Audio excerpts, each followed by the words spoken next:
you picking this up when you're on the job? Are you like, do they teach you these things or these human behavior patterns that are like in a notebook that you're learning? Like, how do you get this kind of wisdom? So CIA trains through a method called just-in-time learning, also known as experiential training or experiential learning. So they'll teach you a concept academically. You'll learn a concept, slideshow or classroom or whatever else, and then you'll go out and you'll practice that concept in a scenario. So with an actor or with a role player. Oh, okay. You're not just going to a coffee shop and doing it. And then once you have shown that you understand the concept in a role play, you're in the real world doing it.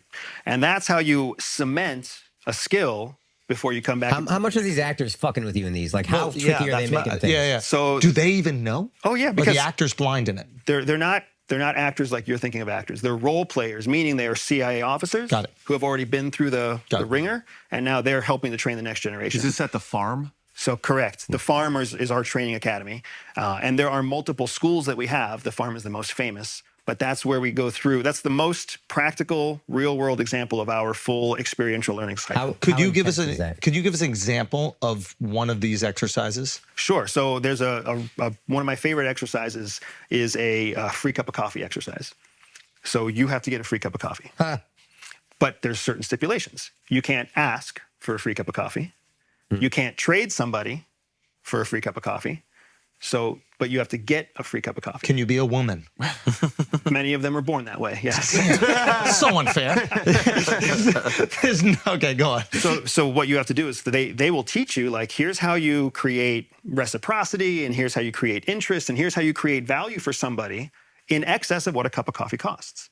And then here's how you put yourself in a position with somebody where they connect on their own through some kind of, what was the movie with Leonardo DiCaprio? Inception. Yeah. The essentially the real world version of Inception. What's it called? Neuro-linguistic programming or something like that? Some people call it. But you're basically planting an idea. You're priming an idea. Yeah. So here's how you prime someone for an idea where they are like, I just had a great conversation with you. I want to buy you a cup of coffee. What a fascinating way to break down human behavior. If I want a free cup of coffee, I give him value emotionally that is worth more than a free cup of coffee. Or intellectually. You give me value in the way that I care most about value. And then leave a gap where they can fill it. Now, the cup of coffee you're getting from a stranger, not from the person at the coffee shop? Mm-hmm. Correct. Okay. Oh, I thought you have to charm the barista. You can. If you find yourself selecting a coffee shop where you don't have other people in line. Okay. Being in line with somebody is a benefit because you got what we call time on target. But when you go up to a barista, how long is a barista used to dealing with a customer?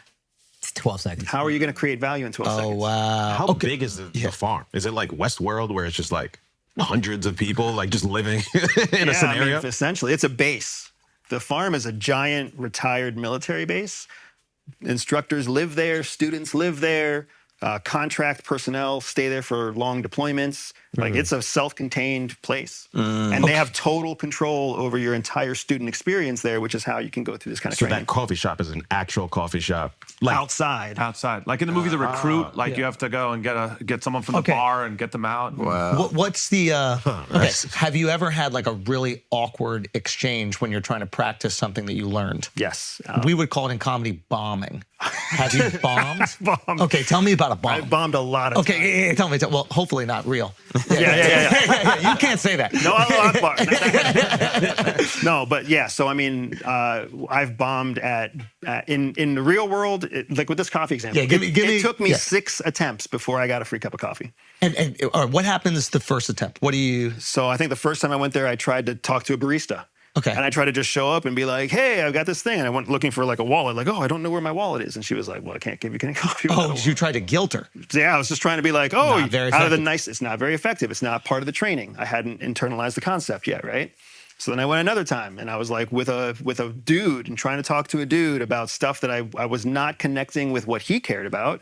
I was telling him about how cool I am. Okay, how'd you open up to him? What was the first line? This is awesome. Like, what cup of coffee are you going to get? I don't remember the details, right? But it was basically something along the line like, hey, what are you going to get? And he's like, oh, I was going to get an Americano. And I was like, oh, the latte's the best. You started talking about you. Yeah, you were more interesting than interested. Why? Correct. Yeah. Why do you want an Americano? What is it? It doesn't matter. What matters is that the concept was a fail because... No, what I'm saying is if you asked him why he likes Americano, you're tapping into what he's feeling. You seem like the kind of guy that has lattes. And then be like, oh, what does that mean? Like you're giving him something. Correct, yeah. What you learn from bombing Yeah. is you learn how other people actually think and how they engage with the communication that you're sharing. You guys know this more than Fascinating. anybody, right? Yeah.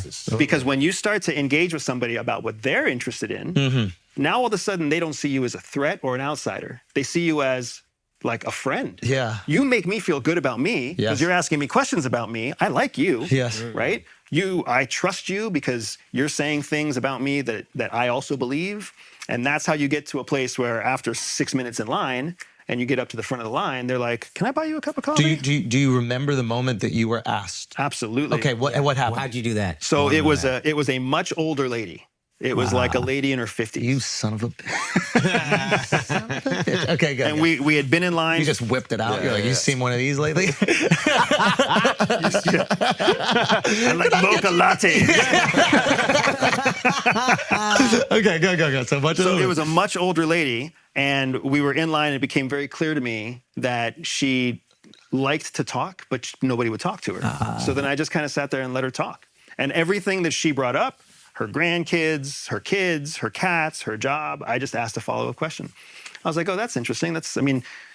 How did your kids feel about when you retired from accounting? Or how do you take care of 3 cats? Do you feed them canned food or do you feed them food that you make for them themselves? And it was just this natural conversation, natural from her point of view, where I was just being nice to her and learning about her, gave her a conversation, which she doesn't get because most people don't want to listen to a 55-year-old woman talk. Yep. Right. And then by the time we got to the actual checkout at the register, she was going to pay with a credit card anyways. So she was just like, you can put his coffee on mine. That's amazing. Now, And the hardest part is all you want to do is fucking celebrate and get the hell out of the coffee shop and go back and be like, here's my free cup of coffee. But you got to say can't- no. Please don't do it. oh, wait a No. minute. You say yes. Coffee. You say, oh, that was very nice of you. And then you sit down and you have another 2 or 3 minutes of coffee with her because you've got to find an exit. That is normal. Positive. Amicable. Now. Okay, you get this success, you get this positive reward, right? Like you said, you want to just run back to the office and be like, yo, I did it. Is that ever met with a sense of guilt as I potentially manipulated another human being? I love that you're asking this That's question. great.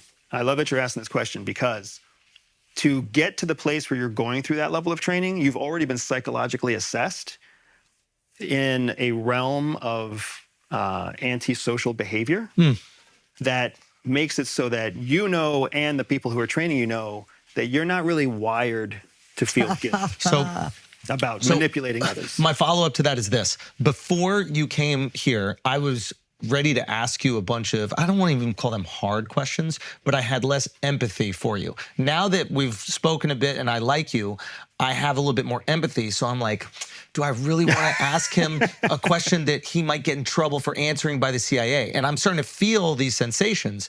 And I know the thing that would make me feel that guilt is also the thing that I'm curious about. But you've charmed me, I guess, or maybe I enjoy talking to you or arguing with you about Europeans being stupid, which is what we both agree ultimately. But I guess what I'm saying is that would be horrible for the CIA. I would be, because I'd feel too bad. I'd get operative. Yeah, horrible operative. Yeah. He just said it right. Bad field. You also can't keep a secret ever. Yeah, I'm not good at that. Yeah. So there's a couple of things there, right? So Or I'm already part of the CIA and I'm tricking all of you. and that's even better. Disinformation agent.